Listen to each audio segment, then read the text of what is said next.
ojitos me encantan, su boquita también. Su padre le acaricia, su madre mira en él, y los dos extasiados contemplan aquel ser, contemplan aquel ser. Vamos, pastores, vamos, vamos a Belén, a ver a ese niño que ha nacido en Belén, a ver a ese niño que ha nacido en Belén, a ver a ese niño que ha nacido en Belén. Es tan bello el chiquito que nunca podrá ser, que su belleza copie ni el lápiz ni el pincel, pues el eterno Padre con inmenso poder hizo que el niño fuera inmenso como él, inmenso como él.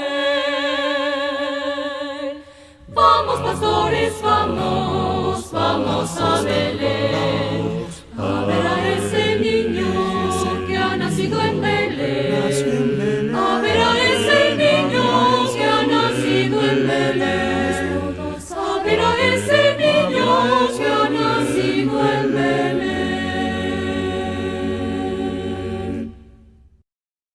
Muy buenos días, queridos hermanos en el Señor,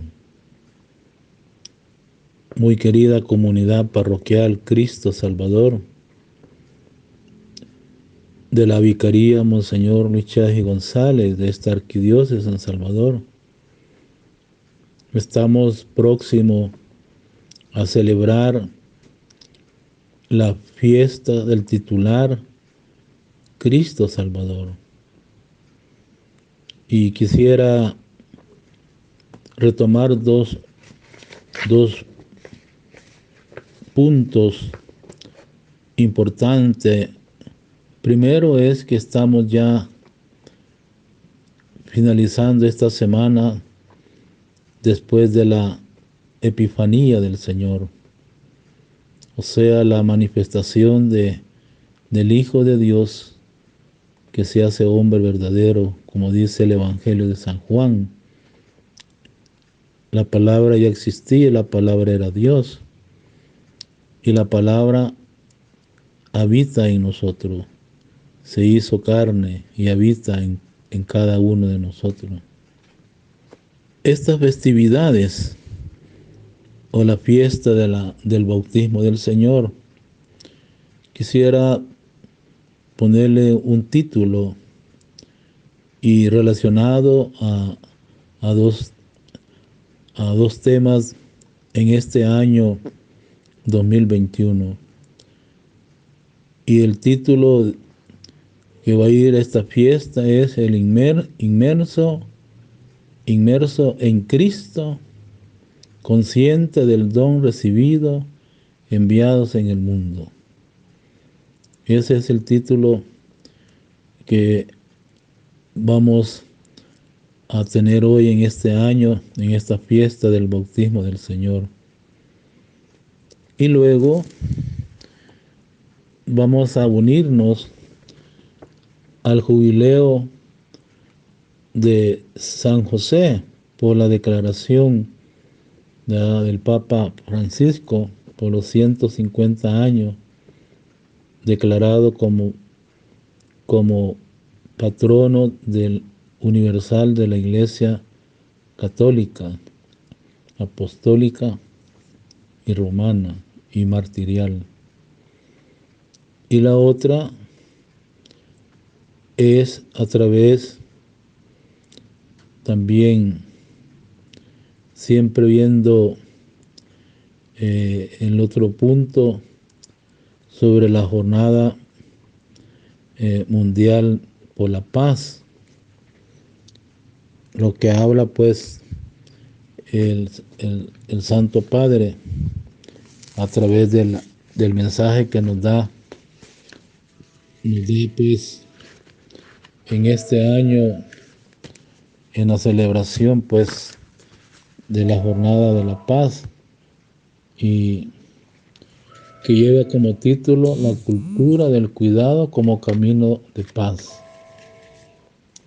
Es de mucha importancia estas palabras para cada uno de nosotros, y luego uniéndonos también a la carta del Papa Francisco sobre la fraternidad, Fratelli Tutti.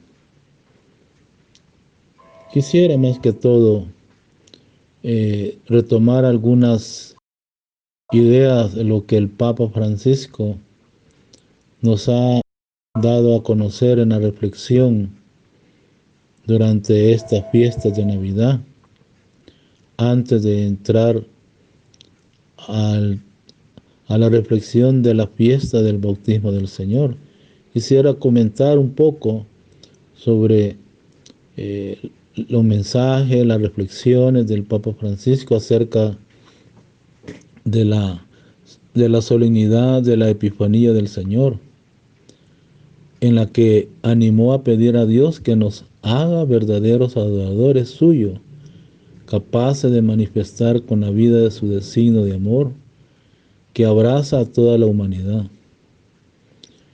Cuando elevamos los ojos a Dios, los problemas de la vida no desaparecen, pero sentimos que el Señor nos da la fuerza necesaria para afrontarlo, levantar la vista. Entonces el primer paso que nos dispone a la adoración. Recuerden que la Navidad culmina con el bautismo del Señor, misterio del bautismo del Señor. Pero también se trata de la adoración del discípulo que ha descubierto en Dios una alegría nueva, distinta. La del mundo se basa en la posesión de bienes, en el éxito y en otras cosas por el estilo. Siempre nos recuerda el Papa la alegría del discípulo de Cristo, en cambio, tiene su fundamento en la fidelidad de Dios, cuyas promesas nunca fallan, a pesar de las situaciones de crisis en las que podamos encontrarnos. Por eso el evangelista Mateo, el gran evangelista y apóstol, subraya más que todo en los personajes de los reyes magos. Cuando llegaron a Belén, vieron en primer lugar al niño con María, su madre, y su esposo San José. Los pastores cayeron de rodillas, lo adoraron. Confrontar Mateo 2:11. Adorar al Señor no es fácil, no es un hecho inmediato. Exige una cierta madurez espiritual y es el punto de llegada de un camino interior. Queridos hermanos, a veces largo, y la actitud de adorar a Dios no es espontánea en nosotros. Sí, el ser humano necesita adorar, pero corre el riesgo de equivocar el objetivo. Pero en efecto, si no adora a Dios, adorarán a los ídolos. No hay un punto intermedio, o Dios o los ídolos. Para usar las palabras de un autor francés, dice el Papa en una de las intervenciones: quien no adora a Dios, adora al diablo, y en vez de creyente, se volverá idólatra. Y esto es así. En nuestra época en que vivimos, es particularmente necesario que tanto individual como comunitariamente dediquémonos más tiempo a la adoración, aprendiendo a contemplar al Señor cada vez mejor. Se ha perdido un poco el sentido o sea, de la adoración. Debemos retomarlo, sea comunitariamente que en la propia vida espiritual. Hoy, por lo tanto, nos dice en una de las intervenciones del Papa, pongámonos en la escuela de los Reyes Magos para aprender de ellos alguna enseñanza útil. Como ellos queremos ponernos de rodillas, adorar al Señor en serio. Por eso la liturgia dentro de este tiempo de la Navidad, esa liturgia de la palabra de hoy, sacamos tres expresiones muy importantes que pueden ayudarnos a todos a comprender mejor lo que significa ser adoradores del Señor. Estas expresiones son, en primer lugar, levantar la vista, segundo, ponerse en camino y tercero, ver. La primera expresión que nosotros podemos tener es levantar la vista. Nos la ofrece el profeta Isaías a la comunidad de Jerusalén que acababa de volver del exilio y estaba abatido a causa de tanta dificultad. Por eso el profeta le dirige este fuerte llamado: levántate, la vista en torno, mira. Es una invitación a dejar de lado el cansancio, las quejas, a salir de las limitaciones de una perspectiva estrecha, a liberarse, hermano, de la dictadura del propio yo, el egoísmo, siempre inclinado a replegarse sobre sí mismo, sus propias preocupaciones. Hermanos, para adorar al Señor es necesario ante todo levantar la vista. Importante, es decir, no dejarse atrapar por los fantasmas o las distracciones interiores que apagan a la esperanza, no hacer de los problemas y las dificultades el centro de nuestra existencia. Eso no significa que neguemos la realidad, o fingiendo o creyendo que todo está bien, todo va en marcha, no hay problema. No, se trata más bien de mirar de un modo nuevo los problemas actuales y las angustias, las aflicciones, sabiendo que el Señor conoce nuestras situaciones difíciles. Escucha atentamente, hermano, nuestra súplica y no es indiferente a las lágrimas que derramamos.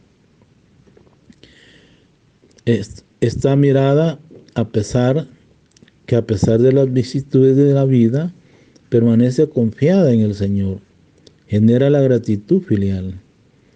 Cuando esto sucede, el corazón se abre a la adoración. Por el contrario, cuando fijamos la atención exclusivamente en los problemas, rechazando alzar los ojos a Dios, el miedo invade el corazón y lo desorienta, dando lugar a la rabia, al desconcierto, a la angustia y a la depresión. Eso es lo que estamos viviendo actualmente en un mundo, en una sociedad, en ese ambiente familiar, en el ambiente del trabajo, en el ambiente de la comunidad eclesial. Queridos hermanos, en estas condiciones es difícil adorar al Señor. Si esto ocurre, hermanos, es necesario tener la valentía de romper el círculo de nuestras conclusiones obvias, con la conciencia de que la realidad es más grande que nuestros pensamientos. Levanta la vista en torno, mira, el Señor nos invita sobre todo a confiar en Él, porque cuida realmente de todo. Pero por tanto, si Dios viste también la hierba que hoy está en el campo y mañana se arroja al horno, ¿cuánto más hará por nosotros? Podemos ver Lucas 12:28. Si alzamos la mirada hacia el Señor y contemplamos la realidad a su luz, descubriendo que Él no nos abandona jamás.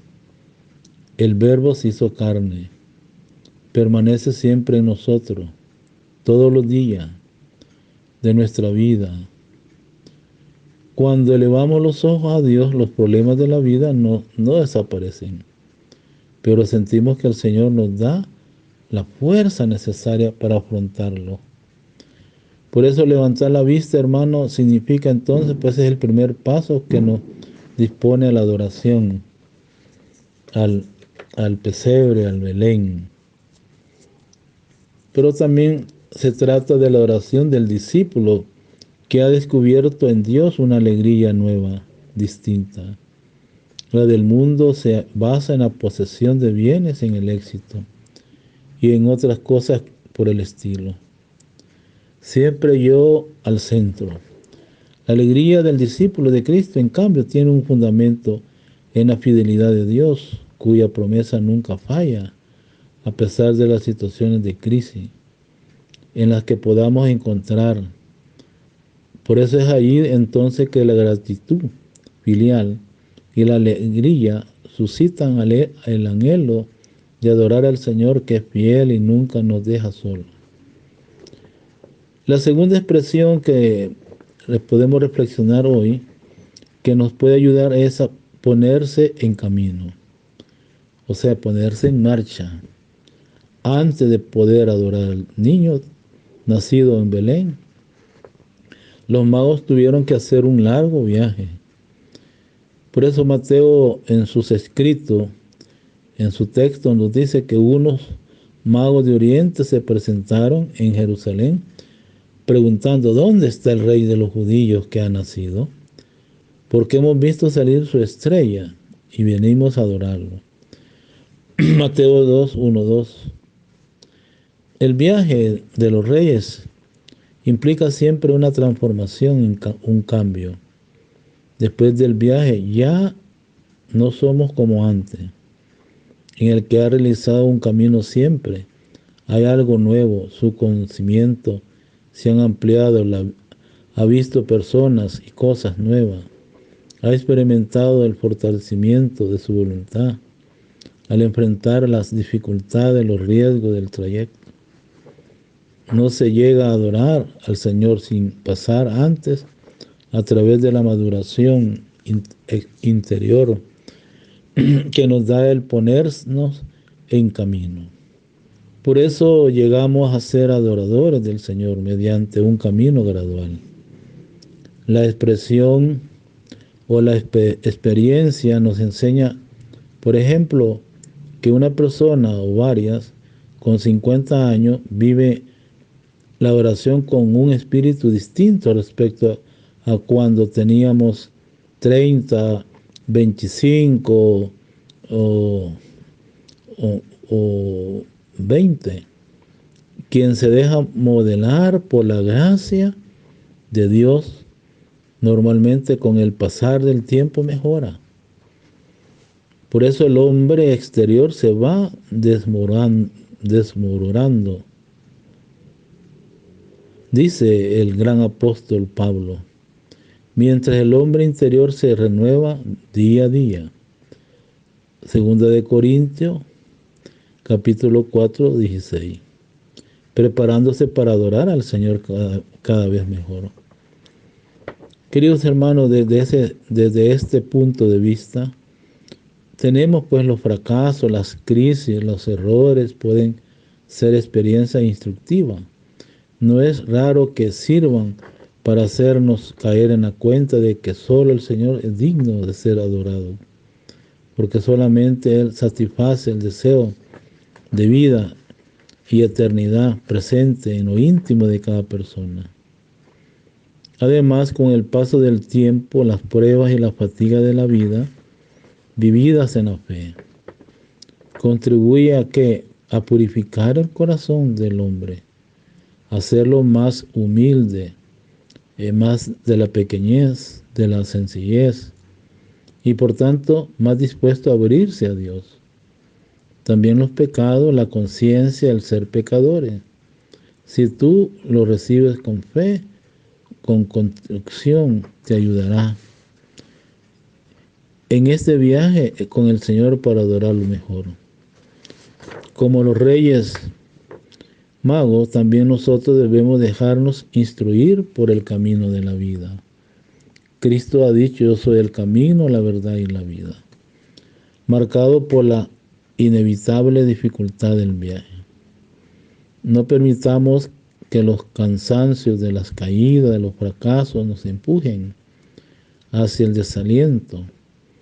Por el contrario, reconociéndole con humildad, nos deben servir para avanzar. Hacia el Señor Jesús la vida no es una demostración de habilidades, sino un viaje hacia aquel que nos ama. Nosotros no debemos mostrar en cada uno de la vida la tarjeta de las virtudes que tenemos. Con humildad debemos dirigirnos hacia el Señor. Mirando al Señor encontraremos la fuerza para seguir adelante con alegría. Y llegamos, queridos hermanos, a la tercera expresión, ver. Es un verbo, el ver. El evangelista Mateo escribe y dice: entraron en la casa, vieron al niño con María y su madre y José, y cayeron de rodillas y lo adoraron. La adoración era el homenaje reservado a los soberanos, a los grandes dignatarios. Los magos, en efecto, adoraron a aquel que sabían que era el rey de los judíos, Mateo 2:2. Pero el hecho, queridos hermanos, es ¿qué fue lo que vieron? Es la pregunta que se hace. Vieron un niño pobre con su madre, su padre José, María, y sin embargo estos sabios, llegados desde países lejanos, supieron trascender aquella escena tan humilde y corriente, reconociendo en aquel niño la presencia de un soberano. Esto quiere decir que fueron capaces de ver más allá de la apariencia. Y arrodillándose ante el niño nacido en Belén, ¿qué expresaron ellos? Expresaron una adoración que era sobre todo interior. Abrieron los cofres que llevaban con regalos, fue signo del ofrecimiento de sus corazones. Para adorar al Señor es necesario ver más allá del velo de lo visible, que frecuentemente se revela engañados. Herodes y los notables de Jerusalén representan la mundanidad, perennemente esclava de la apariencia. Ven y no saben ver. No digo ven y no creen. Es demasiado. No. Saben ver porque su capacidad es esclava de la apariencia. Están en busca del entretenimiento. La mundanidad, hermano, solo da valor a las cosas sensacionales, a las cosas que llaman la atención de la masa. Pero en cambio, estos reyes sabios, vemos la actitud distinta, que podríamos definir como realismo teologal. Una palabra demasiado alta, pero podemos decirlo así, realismo teologal. Este percibir con objetividad la realidad de las cosas, llegando finalmente a la comprensión de que Dios se aparta de cualquier ostentación. El Señor está en la humildad, está en la pequeñez, en la sencillez. El Señor es como aquel niño que huye de la ostentación, producto de la mundanidad. Hermano, este modo de ver que trasciende lo visible hace que nosotros adoremos al Señor a menudo, escondido en las situaciones sencillas, en las personas humildes, de la pequeñez, en la persona marginal, descartada. Se trata pues de una mirada que, sin dejarse deslumbrar por los fuegos artificiales del exhibismo, busca en cada ocasión lo que no es fugaz. Busca al Señor. Nosotros por eso, como escribe el apóstol Pablo, no nos fijamos en lo que se ve, sino en lo que no se ve. En efecto, lo que se ve es transitorio. Lo que no se ve es eterno. Confrontar 2 Corintios 4:18. Quiero pues terminar con estas últimas palabras de esta reflexión, que el Señor Jesús nos haga verdaderos adoradores suyos, capaces de manifestar con la vida de su designio, de amor, que abraza a toda la humanidad. Pidamos la gracia para cada uno de nosotros, para toda la iglesia, de poder aprender a adorar, de continuar a adorar, la oración de adoración, que solo Dios es adorado.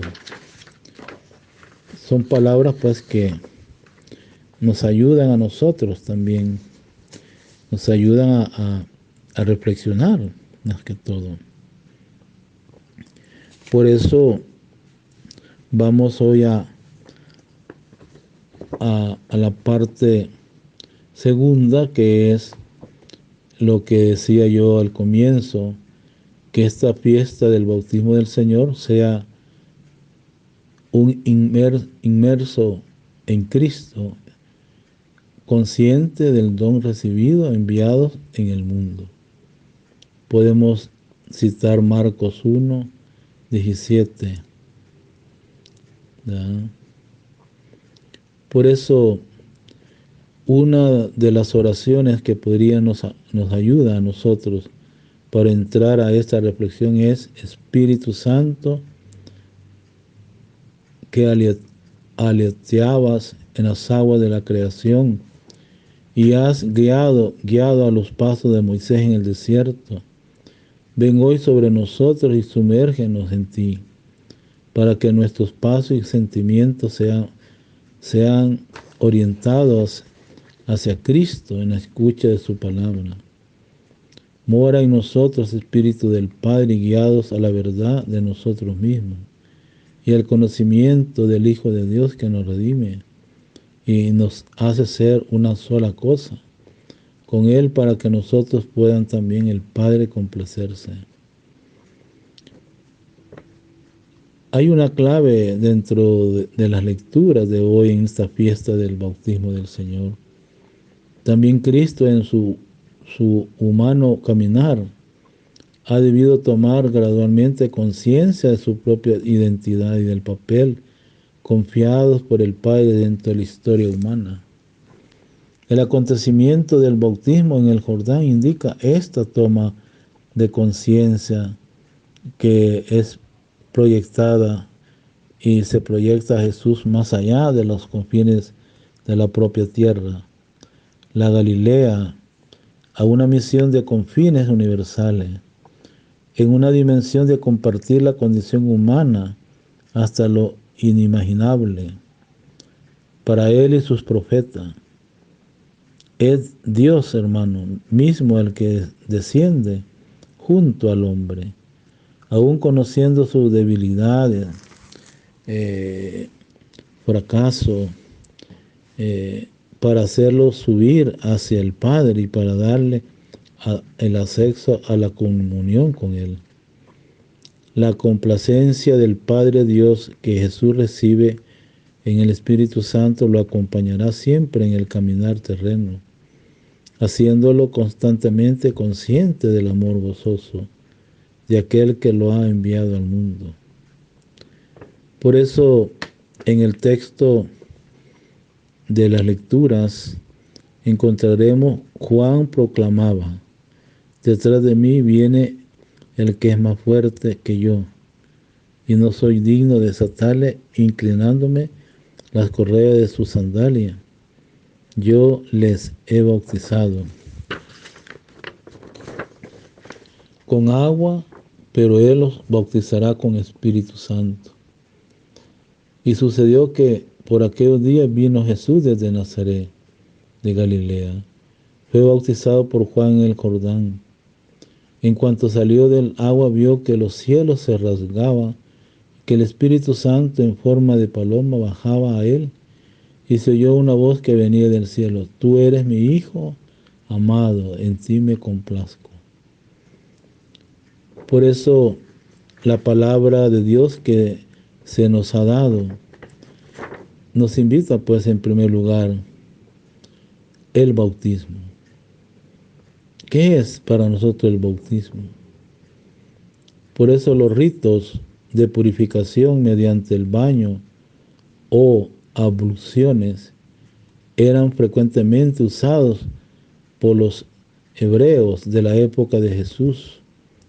Marcos 7, 1, 4. También entre los esenios del Qumrán, como practicaba cotidianamente, la palabra bautismo indica un baño, un inmersión completa en el agua, deriva del verbo bautizarse, poco usado en el Antiguo Testamento.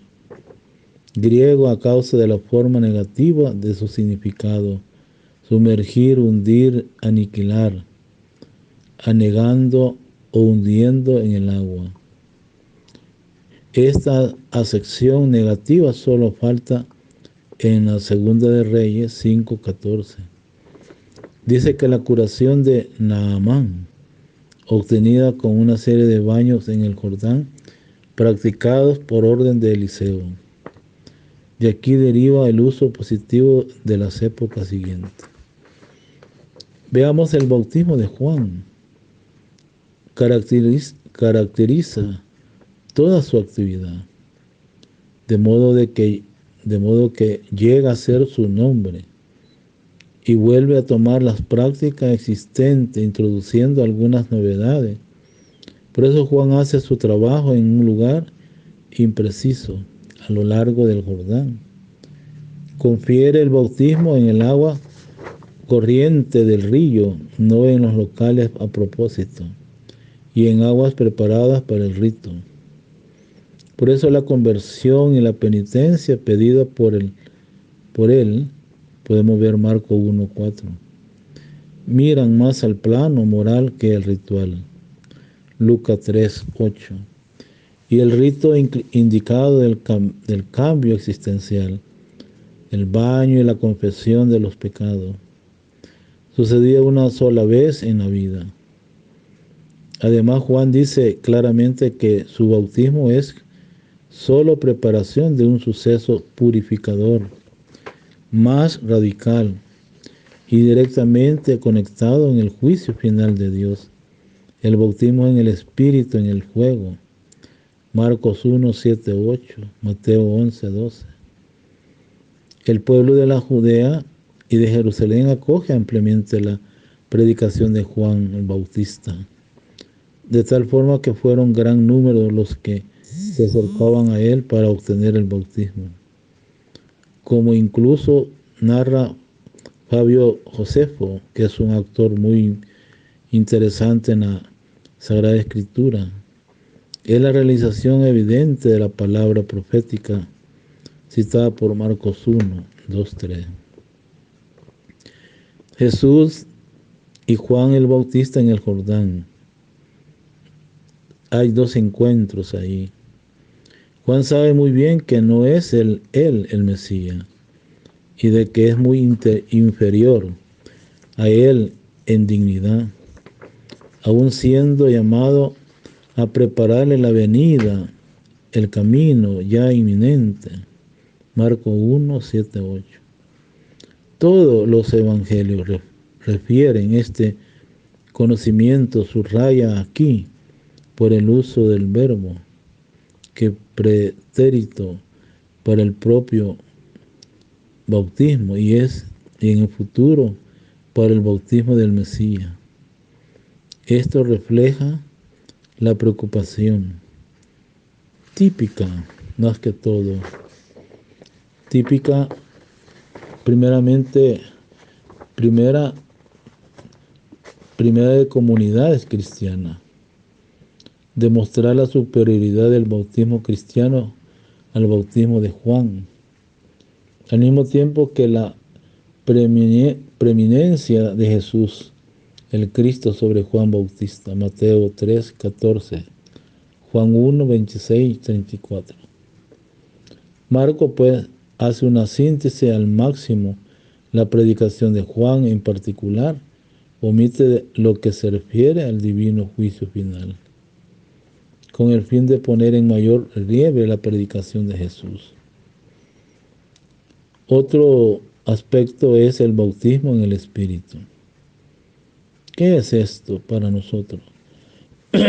Es el bautismo escatológico, ya prometido por los profetas. Juan 3, 1, 5.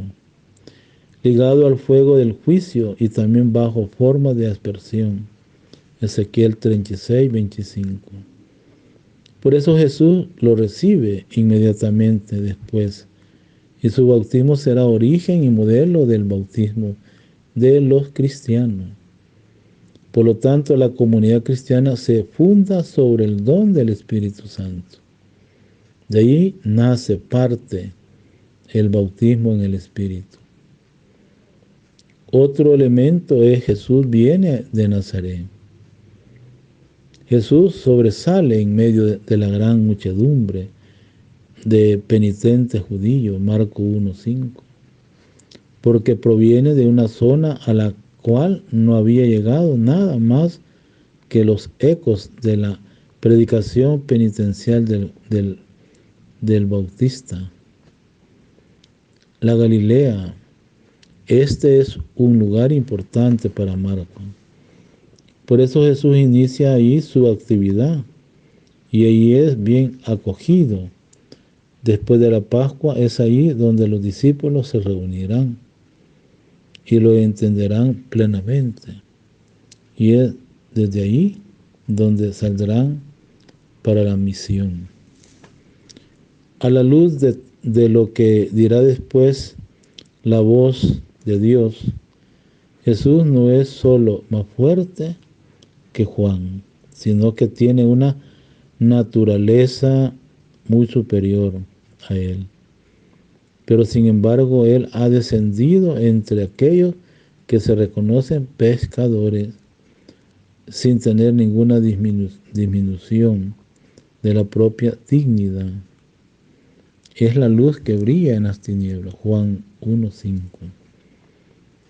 El segundo evangelio nos trae los motivos por los cuales Jesús va a recibir el bautismo de penitencia. Aunque el acontecimiento es uno de los más esperados históricamente entre los narrados en los evangelios. El evangelista le interesa en primer lugar la revelación divina que sigue el bautismo del Señor. Otro pensamiento es, vio que los cielos se rasgaban, según lo que dice el evangelio.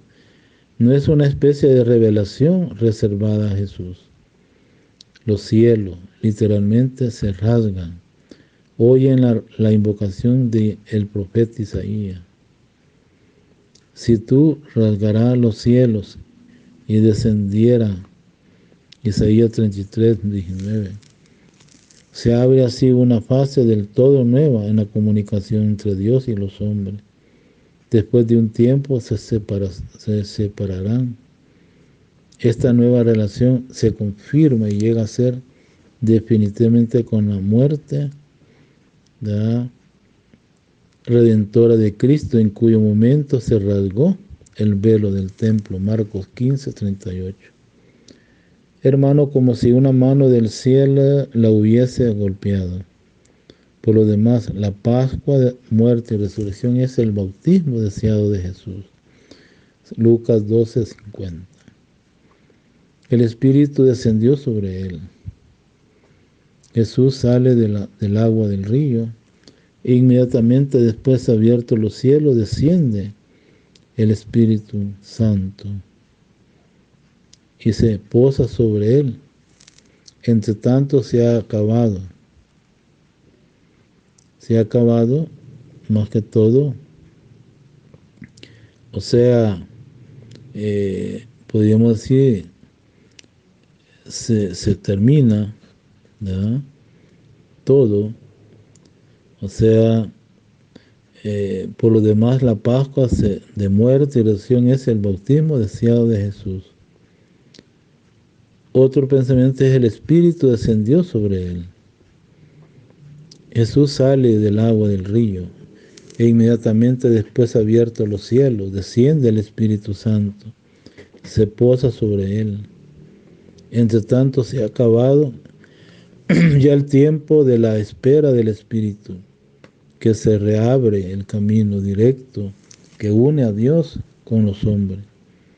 El evangelista Marcos muestra prácticamente que es Jesús el único poseedor del Espíritu Santo, que lo consagra Mesías, lo vuelve plenamente, o sea, consciente de ser el Dios Hijo, lo habilita y sostiene la misión querida por el Padre.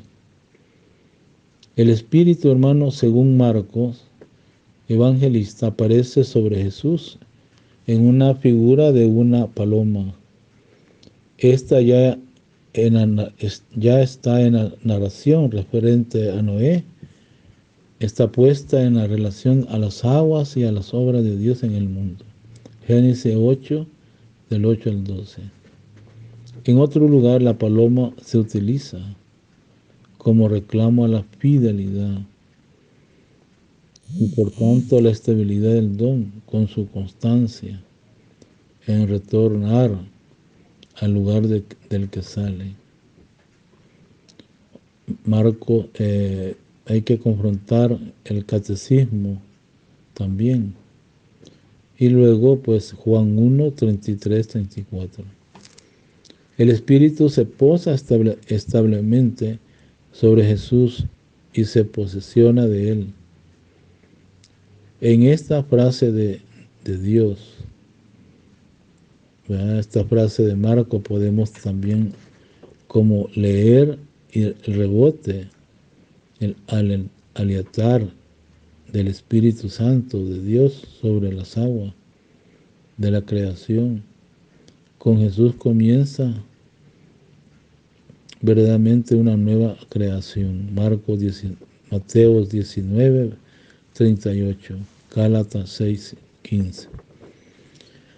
También continúa diciéndonos también una voz que venía desde los cielos. ¿Qué significa eso? Que la llegada de Jesús se ha restablecido la comunicación entre Dios y el hombre. Aquí no se trata de la que los rabinos llamaban hijas de la voz, sustitución incompleta de la palabra profética, sino una comunicación directa entre el Padre y el Hijo. Otra forma de pensar es, vino, se vio descender y se oyó. Admiramos la condescendencia de la Trinidad Santa, que se abaja hacia los hombres, desciende el Jordán en Jerusalén, para recibir el bautismo como tantos pecadores descendientes sobre Jesús, en el Espíritu por la autoconciencia y la misión, descendiente en la voz del Padre para confirmar la filiación. Otra idea dice, tú eres mi Hijo amado, en ti me complazco. Queridos hermanos, varios pasajes del Antiguo Testamento pueden ser evocados por Marco. Subrayar al menos con la alusión de la importancia y los valores de las palabras celestes. Ante todo, se evoca al profeta Isaías 42:1. He aquí que mi siervo, aquí sostengo yo. Aquí, sin embargo, se usa el título de siervo, aunque sí. O sea, aquí, aunque sí, el de hijo, entrelazando al texto profético con un salmo de investidura real y mesiánica. Él me ha dicho, tú eres mi hijo, hoy te he engendrado. Salmo 2:7. El evangelista, a la par de los otros sinópticos, deja asomar así cuál será su identidad humana, divinidad, la misión de Jesús. Hay otra reflexión y meditación mi hijo el predilecto. A la luz de la fe pascual, Marcos no podía ciertamente entender estas revelaciones como la adopción del hombre. Jesús, por parte de Dios, la voz del cielo es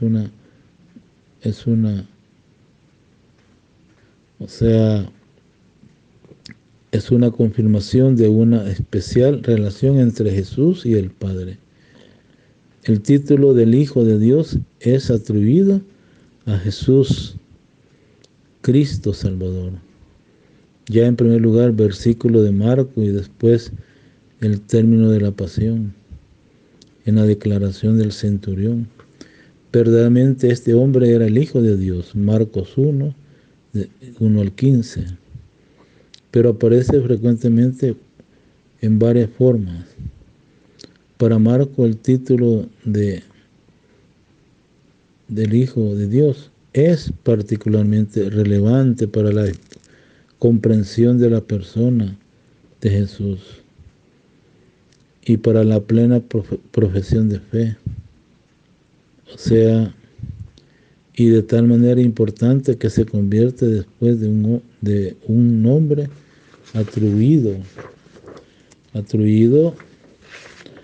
más que todo a Jesús como los cristianos, con el cual ellos tratan de proclamar que los elementos esenciales de la propia fe en Él.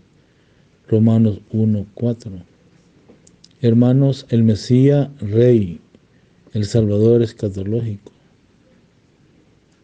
el hombre con una especial relación con la esfera divina, el resucitado.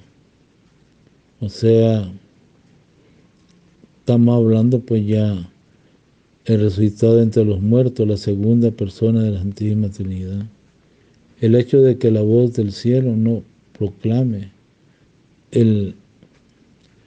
proclamar pues más que todo el predilecto, amadísimo, como se podría repetir en la fiesta de la transfiguración, capítulo 9, verso 7.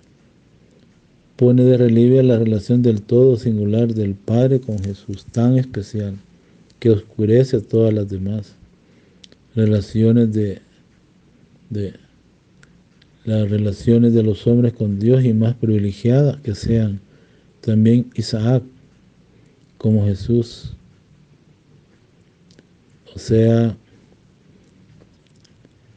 Isaac más que todo tiene pues ahí en esas palabras, y a quien no se le ahorra la angustia de la muerte violenta. Por eso son unos elementos muy importantes. En ti me complazco, dice la palabra de Dios y la palabra de Dios mismo, Yahvé. Estas palabras subrayan la elección mesiánica de Jesús, fruto de una benevolencia del Padre que muestra, que nos muestra el Padre Dios,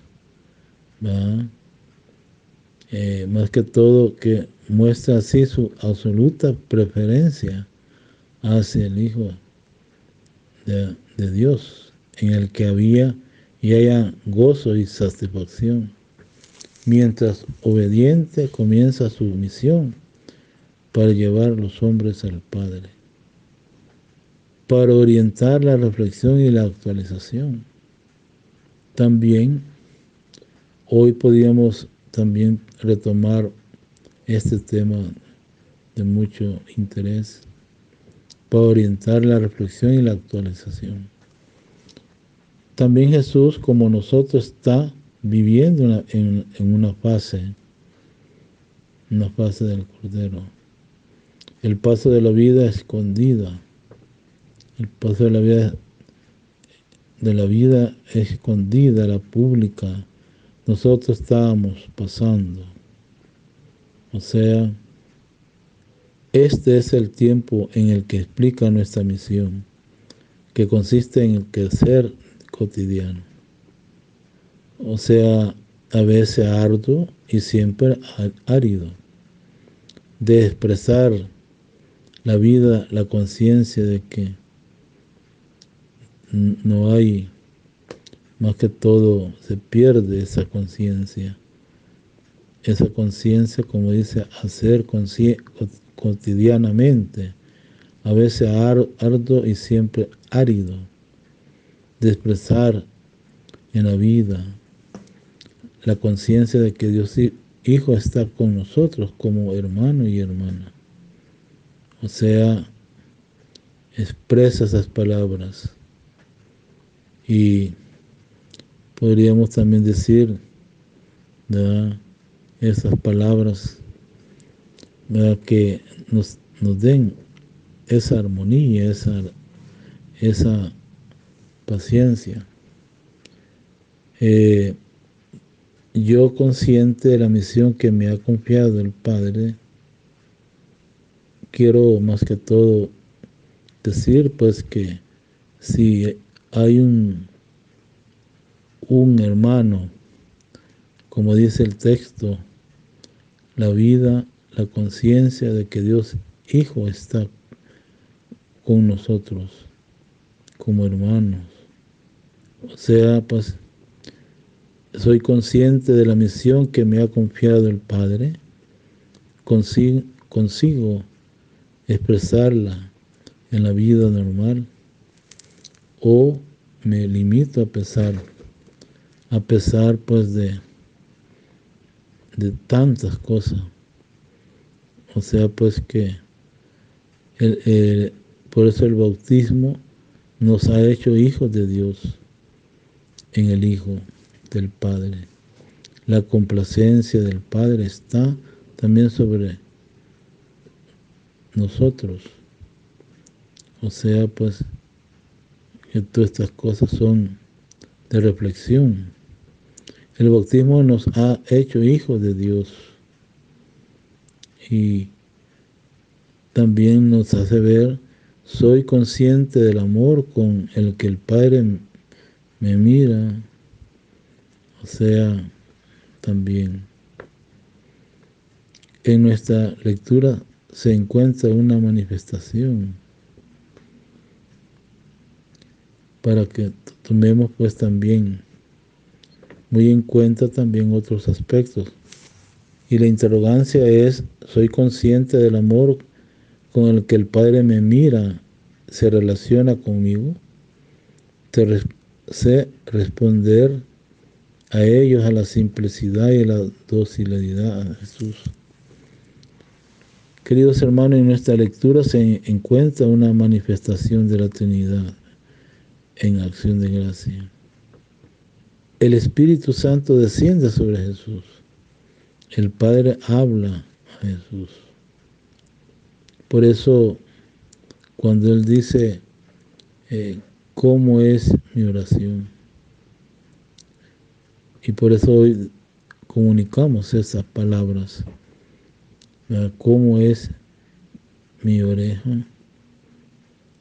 ¿Cómo es mi oración? ¿A quien la dirijo normalmente?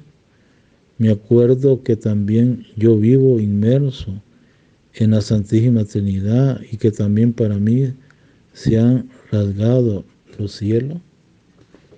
Queridos hermanos, la palabra pues de Dios está diciéndonos todo eso. Por eso, más que todo, tener muy en cuenta las palabras pues del Evangelio de este día, ¿verdad? Por eso se tiene muy en cuenta. Y el Evangelio de Marcos, y dice que se abrió el cielo y resonó la voz del Padre que decía, este es mi Hijo amado, escúchenle. O sea, pues que tenemos esas palabras de Marcos evangelista. Pero también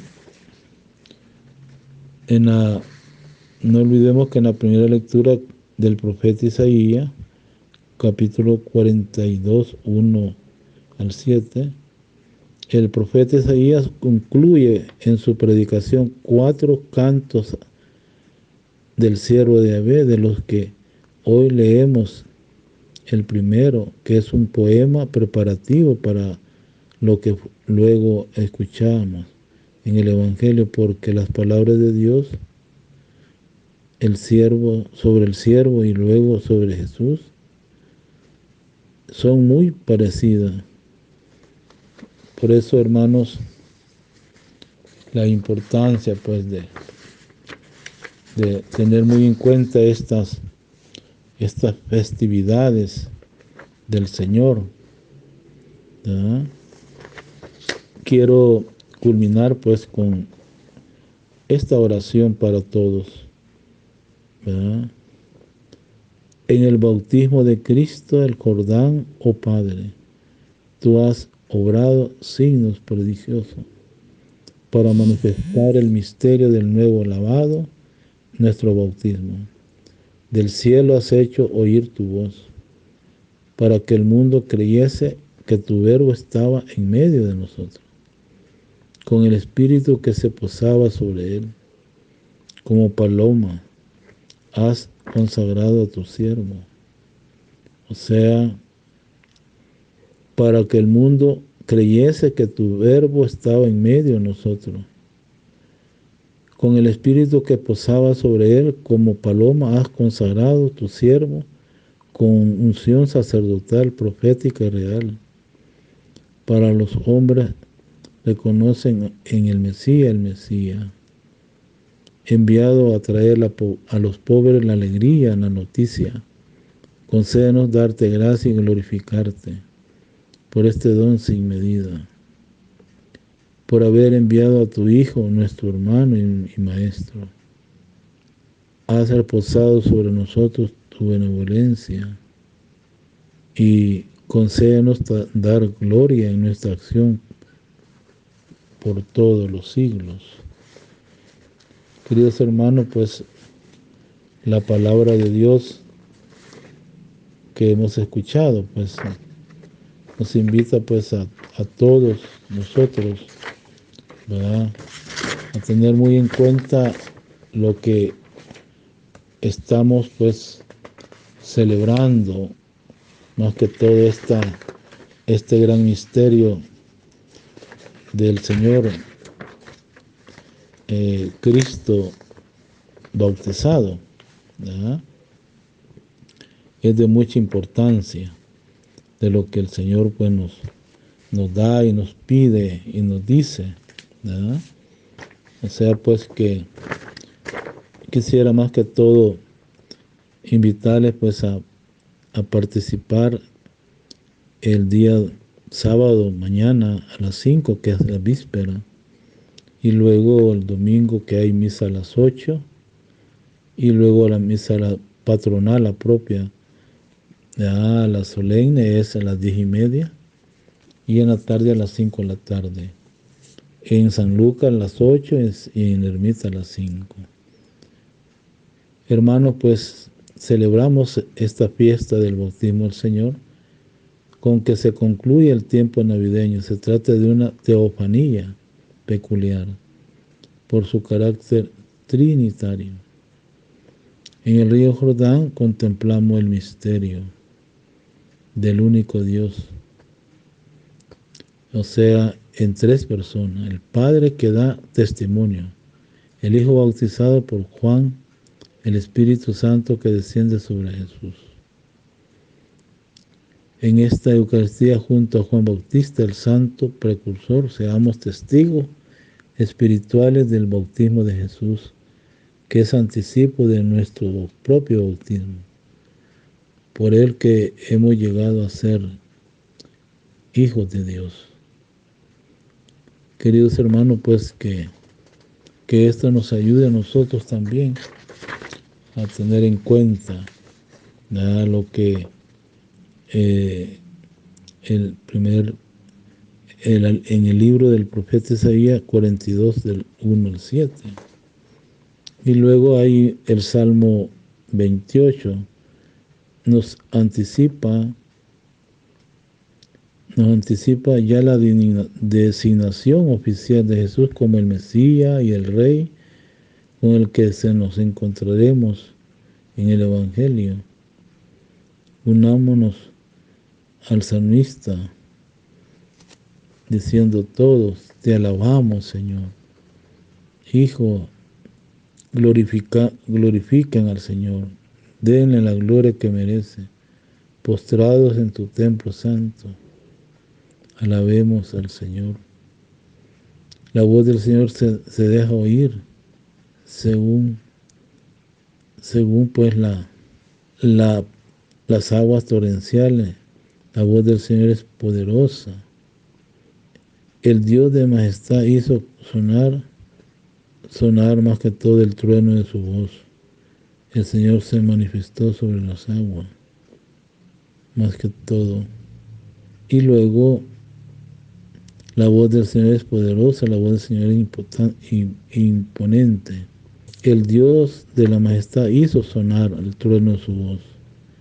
El Señor se manifestó sobre las aguas de su trono eterno.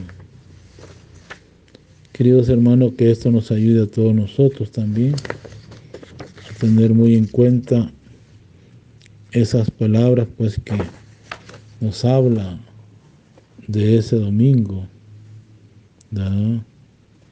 Como las lecturas están y voy a dictar la primera lectura del profeta Isaías, versos 42 del 1 al 7. Y luego pues la segunda lectura de los Hechos de los Apóstoles, capítulo 10, 34 a 38. Y el Evangelio que hemos escuchado del capítulo 1, del 7 al 11. Por eso la figura del Bautista es presentada en este pasaje. O sea, pues que con algunos de los rasgos típicos del verdadero profeta. Por eso la humanidad y la divinidad de Jesús se armonizan en una síntesis ideal. El Cristo es verdadero Dios, verdadero hombre. Por esto el bautismo de Juan se diferencia del practicado por Jesús. Queridos hermanos, pues que esto nos ayude a nosotros también a poder pues celebrar, conmemorar esta celebración del bautismo del Señor. Que el Señor pues nos dé su bendición, nos dé esa bendición que necesitamos cada uno de nosotros. ¿Ya? Así sea. Les deseo un buen día a todos, ¿ya? Y un buen fin de semana, unas buenas fiestas patronal del titular Cristo Salvador. A todos aquellos que nos escuchan en el YouTube, a cada uno de ustedes. Y esperamos pues que esta fiesta, como decía, no olvidemos, la intención es inmerso en Cristo, consciente del don recibido, enviados en el mundo. Nos envía a anunciar, enseñar y practicar pues, y veamos pues las obras que el Señor hace por nosotros. Que el Señor esté con ustedes. Que la bendición del Dios Todopoderoso, Padre, Hijo y Espíritu Santo descienda sobre ustedes, permanezca para siempre. Amén. Que el Señor pues les dé ese Espíritu Santo y que consagrado pues ya por medio del bautismo y por el Espíritu Santo, los haga a ustedes discípulos, misioneros, para que nuestros pueblos tengan vida abundante. Buen día a todos. Muchas felicidades en estas fiestas patronal del titular Cristo Salvador. Su párroco, Padre Joaquín Álvarez, deseándole pues siempre bendiciones a la familia. Buen día.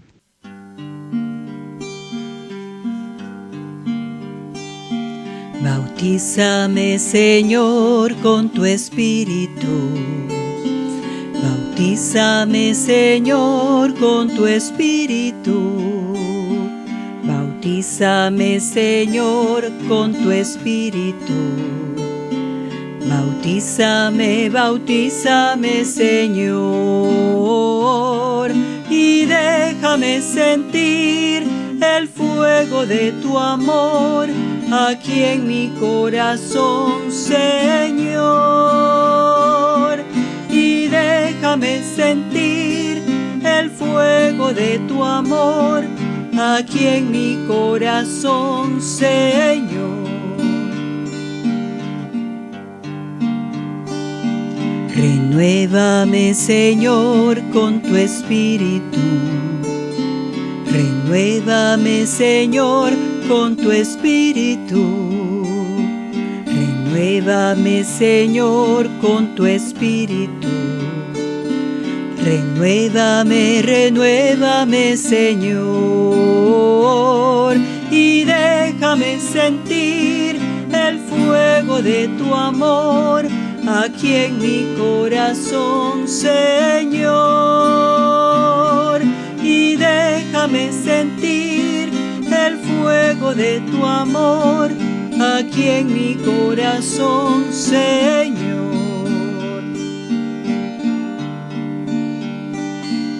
Sáname, Señor, con tu Espíritu. Sáname, Señor, con tu Espíritu. Sáname, Señor, con tu Espíritu. Sáname, sáname, Señor, y déjame sentir el fuego de tu amor aquí en mi corazón, Señor. Y déjame sentir el fuego de tu amor aquí en mi corazón, Señor.